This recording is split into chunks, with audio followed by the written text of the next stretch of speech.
কম্পাঙ্কের মধ্যকার এই যে সম্পর্কটা রয়েছে T=1/f, এই সম্পর্কটাকে এখান থেকে একদম প্র্যাকটিক্যালি বোঝার চেষ্টা করব। আমরা কম্পাঙ্ক এবং পর্যায়কালের মধ্যে সম্পর্ক স্থাপন করব। খুব ইম্পর্টেন্ট পার্ট, মনে রাখতে হবে। এই অধ্যায়ে কয়েকটা সূত্রের মধ্যে একটা সূত্র নিয়ে এখন আমরা আলোচনা করতে যাচ্ছি, যেটা তোমাদের জন্য খুবই ইম্পর্টেন্ট। তাহলে কম্পাঙ্ক এবং পর্যায়কালের মধ্যে সম্পর্ক। তো প্রথমে দেখো, কম্পাঙ্ক এবং পর্যায়কালের মধ্যে সম্পর্ক প্রতিষ্ঠা করতে হলে এই দুইটার ডেফিনেশনকে খুব ভালোভাবে আমাদের ব্রেনে সেভ রাখতে হবে। তো আমরা তো জানি প্রতি সেকেন্ডে যতগুলো পূর্ণ স্পন্দন সম্পন্ন হয় তাকে কি বলে? তরঙ্গের কম্পাঙ্ক বলে।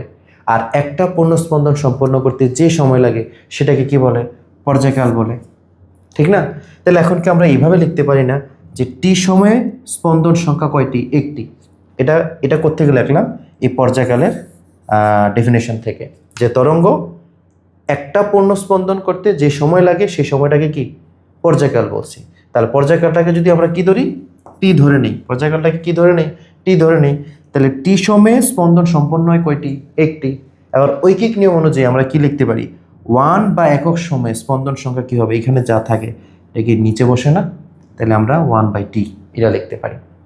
এবার এখানে আমরা একটু খেয়াল করি, এই যে ডেফিনেশনটা বললাম, এক সেকেন্ডে যতগুলো পূর্ণ স্পন্দন সম্পন্ন হয় তাকে কি বলে? কম্পাঙ্ক বলে।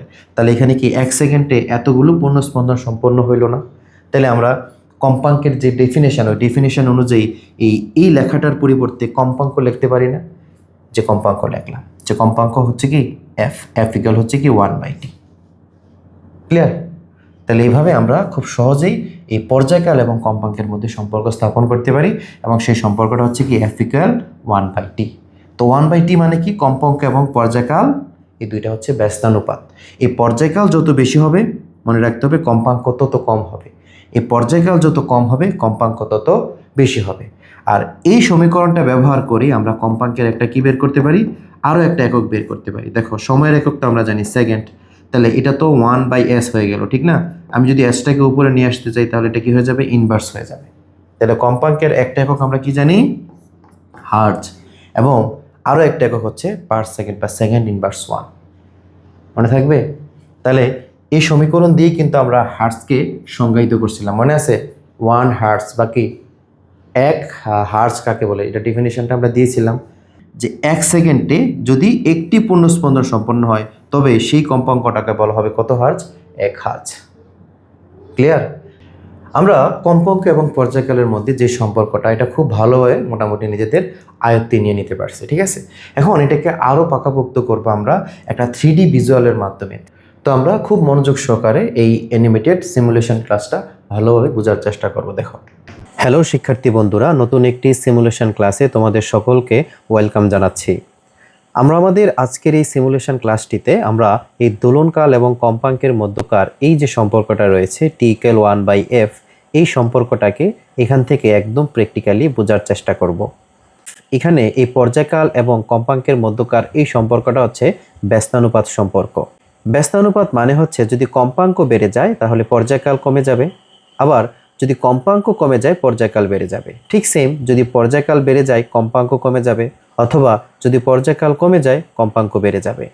এই বিষয়টাই এখন আমরা এখান থেকে একদম প্র্যাকটিক্যালি ফিল নেওয়ার চেষ্টা করব।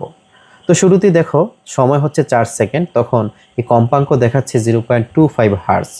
এখন আমি যখন সময়টাকে কমাই দিচ্ছি তাহলে দেখো কম্পাঙ্ক কিন্তু বেড়ে যাচ্ছে।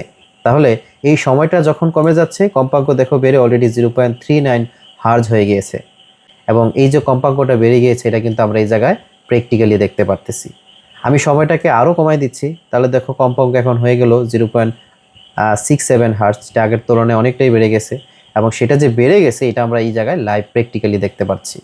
আরও স্পষ্টভাবে ফিল নেওয়ার জন্য আমি সময়টাকে একদম লোয়েস্ট করে দিচ্ছি। দেখো এখানে সময় দেখাচ্ছে 0.5 সেকেন্ড, কম্পাঙ্ক হয়ে গেল 2 হার্জ। আর এই যে স্পিড বা প্রতি একক সময়ে পূর্ণ স্পন্দন দেওয়ার হার, সেটা কিন্তু আমরা লাইভ প্র্যাকটিক্যালি এখান থেকে দেখতে পারতেছি। তার মানে আমরা এটা বুঝতে পারলাম যে যদি সময় বেড়ে যায় কম্পাঙ্ক কমে যাবে, অথবা যদি সময় কমে যায় কম্পাঙ্ক বেড়ে যাবে। তো এই ছিল আমাদের আজকের ক্লাস। আশা করি এই সম্পর্কটা আমাদের আজকের এই সিমুলেশন ক্লাসের মাধ্যমে আমরা প্র্যাকটিক্যালি ফিল করতে পেরেছি, শিখতে পেরেছি। সবাই ভালো থাকো, ধন্যবাদ সবাইকে। তো আশা করি আমাদের এই দুইটা সম্পর্ক নিয়ে আমাদের আর কোনো ধরনের ঝামেলাই থাকবে না, ঠিক আছে?